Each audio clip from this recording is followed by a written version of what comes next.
In the midst of doing all the things, you can do all things and chase your dreams. Stay encouraged as we go on this journey called life, tackling everything that comes our way while we shine our light despite any circumstances we face. No more downplaying or dimming your light, because through the good, the bad, and everything in between, together we can encourage over everything.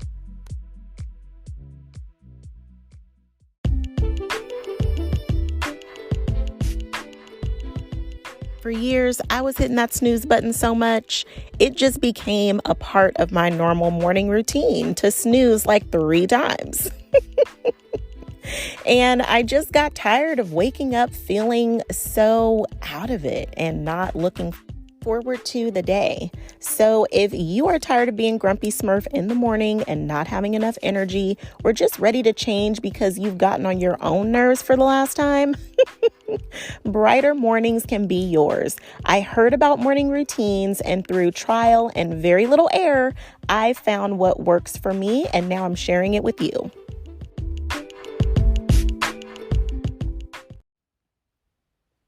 If you are tired of waking up, dreading another day, not excited about what the day holds, or even hitting snooze way past the time you're supposed to get up, or if you've been so tired you're known as Grumpy Smurf in the morning and you just don't have the energy, or maybe you're just ready for a change because you've gotten on your own nerves for the last time. Brighter mornings can be yours. It's time to transform your day and level up your morning routine. Let's eliminate the snooze routine and wake up with some positive expectancy. The same way you enjoy waking up on a Friday should be the same way you enjoy waking up a Monday through Thursday. I'm sharing my 5 must-haves in the morning routine that I just can't live without. On the weekends, I do tend to have a much more involved morning routine.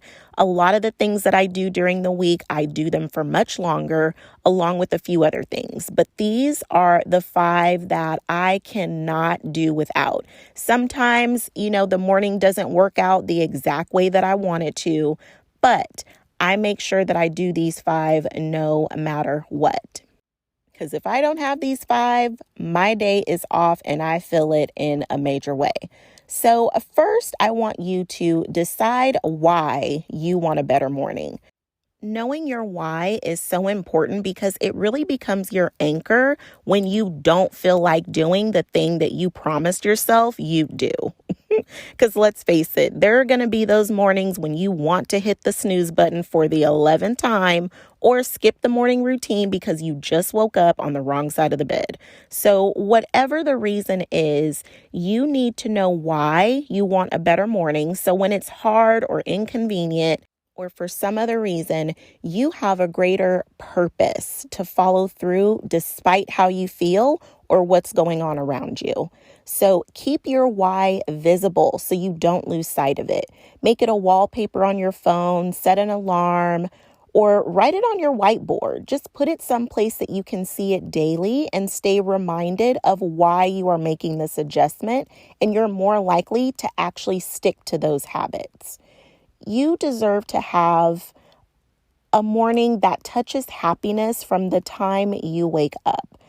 Trust me, you will appreciate it. Your partner, your kids, your coworkers, everyone who encounters you will benefit from it as well. Now, this next one is a game changer. This episode is sponsored by One Hope. Looking to liven up your Zoom ladies' night in or take your virtual happy hour to new heights? DM me, cheers, to find out how to have a virtual wine tasting party. One Hope offers a variety of fabulous wine selections, and a proceed from every bottle is donated to charity. Tasty wine and champs from Napa's Best can be delivered to your door just in time for your next virtual happy hour. Your girls can enjoy from One Hope while contributing to your favorite charity. DM me, cheers, or click the link in show notes to get started today. Gratitude is my number one go-to. And when you first open your eyes in the morning, that alone is your very first reason why you should be grateful for a brand new day. Recognize today for the gift it is. You have a fresh start, a new chance, a brand new opportunity to live. Life isn't promised. Someone somewhere didn't wake up today. Someone somewhere is fighting just to wake up, and you opened your eyes with ease. What a blessing. You've been given another chance to be just a little better than the day before. Even 1% is better than yesterday.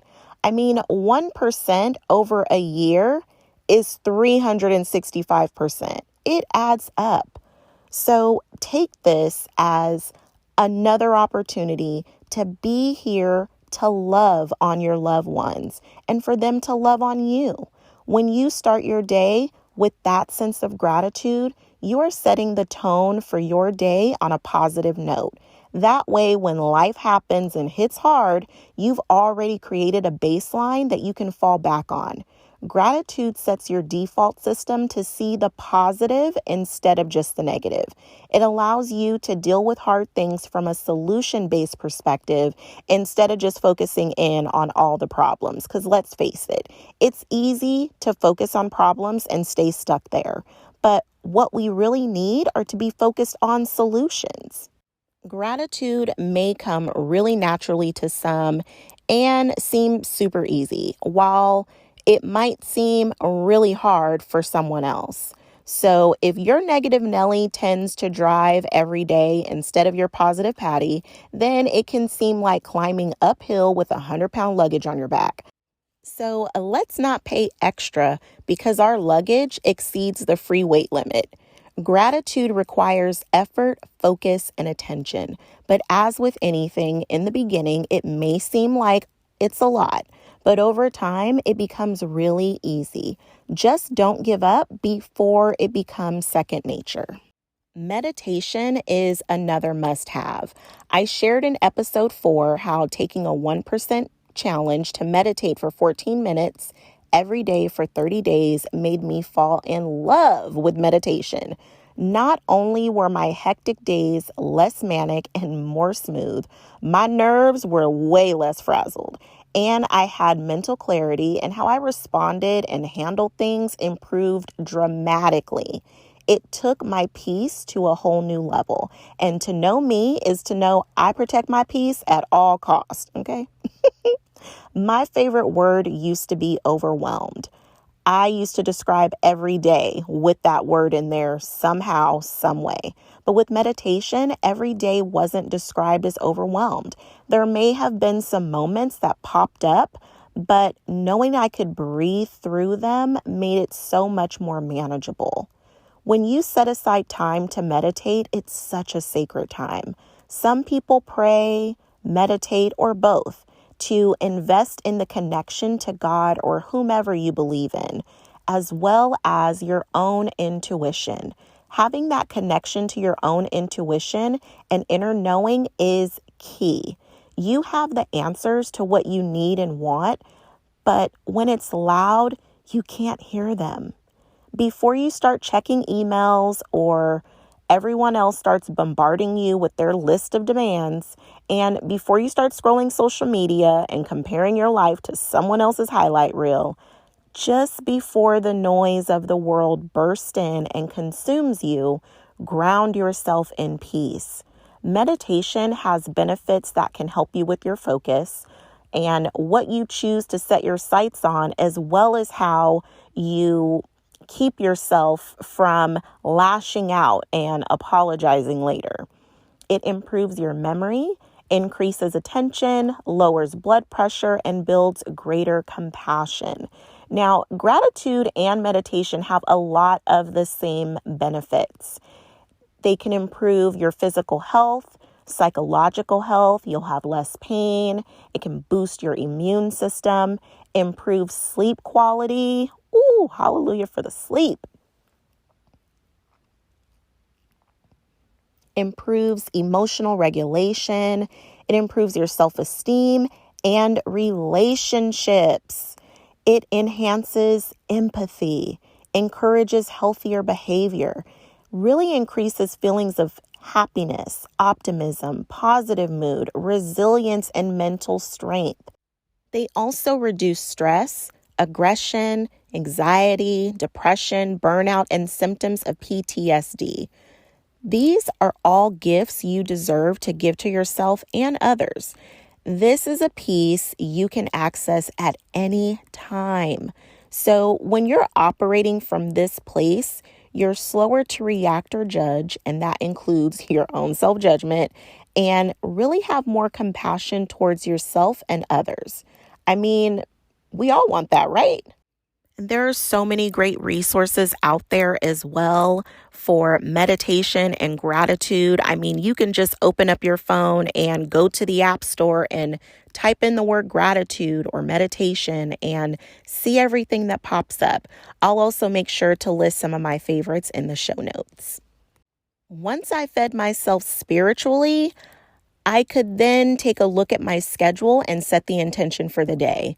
So this is really a combination of checking out your schedule, but also really seeing how you'd like your day to turn out so that you can really identify what you want to accomplish and how you want to show up.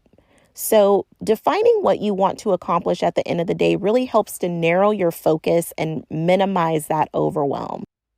And identify your wins for the day. I used to be so guilty going day to day feeling like I was failing because I just wasn't recognizing my own wins. So if I didn't cross everything off of my to-do list, I felt like a failure. And I had to really learn how to celebrate any and all progress. Progress is really the win. So it's not just about crossing things off your list or getting over that finish line. Sometimes it's just showing up for the race. And if you run a lap, hallelujah. So decide up front how you are going to celebrate your wins. You know, whether you want to treat yourself to a coffee at your favorite coffee shop or you've been eyeing a shirt on clearance. Whatever your treat is, decide how you're going to celebrate your wins, okay? Celebrating your wins is really what keeps you energized to continue to work towards your goals. If you're not celebrating along the way or, really looking at your why, it gets really difficult to stay consistent. Now, with that said, I know we all have those days that we are just not looking forward to. Whether it's something on our to-do list, a conversation, or an interaction, we already think it's going to just blow up in our face and not end well, right? But you can really decide in advance how you are going to respond if it does. Sometimes people surprise you. My daughter has said this to me from time to time. She didn't want to tell me something because she was afraid of how I'd react. But then once she did and I reacted the total opposite, she was surprised. Humans have a way of doing that sometimes, right? So if you aren't so lucky and the person doesn't respond the way that you'd like and they proceed to cop an attitude or give you the business, you already prepared. This becomes your opportunity to show up as your best self. Growth happens here. In our humanness, sometimes things just get the best of us. So don't give yourself a hard time if you don't show up as your best self. I'm sure you'll have another opportunity to practice. But if you do rise to the occasion and react the way that you plan to, now you're building trust and confidence in yourself. That circumstances don't have to get the best of you. You can actually make the best of your circumstances.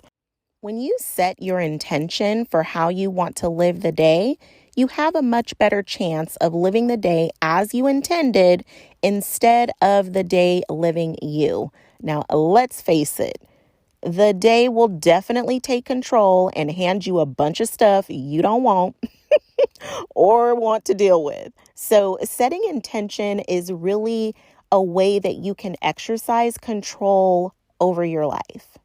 Now, I'm not saying crap still won't happen or you won't have to deal with some ish, but when the phone hits the fan, you've already laid the foundation for a positive mindset and you are equipped to handle it with some style and grace.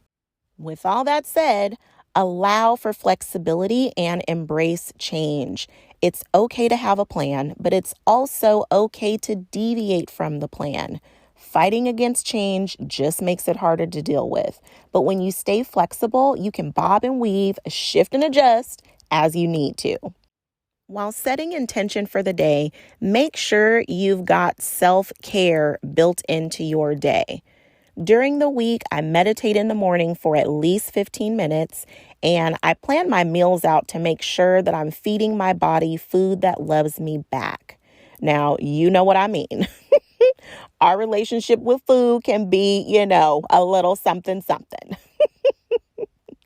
But Dr. Amen talks a lot about this, and it helped me to eat more food that loves me instead of food that will kill me. Okay, so I'm not going to sit here and say that I'm perfect in this area because I am not by any means, but I take it one day at a time, one meal at a time, and one snack at a time. When I have a plan, I definitely eat food that is much better for me. And I have the fuel I need so that I can handle the day with energy. And I can actually go a lot longer because I have food that doesn't make me feel sluggish or sleepy or hit me with the itis. Once that itis hit in, you ain't no good to nobody. You just ready for a nap. So make sure that you're eating food that's actually going to fuel you for your day. And then the next thing I look at is how I plan to move my body for the day. I do have a certain amount of days that I plan to work out each week, but on the days that I'm not working out, moving my body is still important. I make sure I have some Tai Chi or yoga on those days, so that way my bones feel better. Because these knees, honey, I don't have time for them to be aching every time I have to go upstairs. Now, Brendan Burchard talks a lot about taking regular pit stops to help reduce stress and really energize yourself throughout the day. So don't ignore your Apple Watch when it reminds you to stand every 50 minutes, okay? You can take 1 minute to stand. Trust. Especially if you don't want to finish the day feeling exhausted. Give this a try. As women, we often don't have a recovery plan. We go from one thing to the next thing day after day and then wonder why we're exhausted all the time, right? We run ourselves ragged until the wheels fall off, honey, before we decide to take a vacation or go to the spa. So please stop letting months go by before you take care of yourself. Every day may not be a spa day, but make sure you are planning regularly how to take care of yourself. Devote that 1% of your day to taking care of you and see how much better you live into each day. I mean, what can you do for 14 minutes every day just for you? Let's dispel that notion that self-care is selfish or something we can only do here and there. Let's normalize making self-care a part of your regular routine. Moms, let's show our daughters how to take care of themselves and others because one day she'll have to do the same. Let's show our sons what it looks like for a woman to take care of herself and others, as one day he may need to encourage his boo thing to do the same. When you put your mask on first, you can help others, but you can't help anybody when you are down or passed out somewhere. So when you journal at night, and if you don't, I highly recommend it. But when you take that time at the end of the day to reflect on what kind of day you actually had, I really hope that you are proud of how you lived into the day. I hope you're proud of how you showed up despite anything that came your way, that you're proud of how you cared for yourself and others today. When you have a morning routine that supports you, you set yourself up with a positive mindset, optimistic, and looking forward to all the possibilities of good things that can happen that day.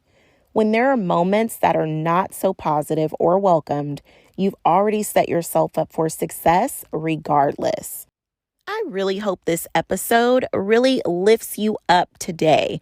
I encourage you to give these a try. Again, this is not about perfection. It is all about progress. So feel free to tweak these, try them out of order, play with the time frames, really adjust this so that it fits you and your needs. And then hop on over to IG and let me know how this works for you. I really can't wait to hear how this has transformed your mornings, because together we can encourage over our mornings.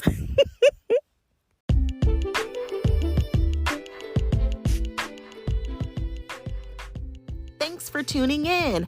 I would absolutely love to hear from you. Please take a moment to leave a review. All you have to do is rate by lighting me up with some stars. And leave a few words. If you share this episode, let me thank you in advance for sharing positive messages, because we all know some peeps in our lives who could use an extra dose of encouragement. And I'm throwing virtual confetti right now to celebrate you for finishing this episode. I don't know about you, but I'm not ready for this to end. So if you want more, check out theshow.encourageovereverything.com for literally all things Encourage Over Everything. Stay connected and join the email list. Get that VIP treatment by being the first to know all the happenings and get encouragement sent right to your inbox. theshow.encourageovereverything.com has everything that you're looking for, from show notes and all of the info on today's sponsors. And if you are looking to connect with other fellow encouragers, be sure to join my exclusive community at the Encourage Over Everything Facebook group. I can't wait to connect with you in the next episode. Remember, there isn't anything that we can't get through, because together we can encourage over everything.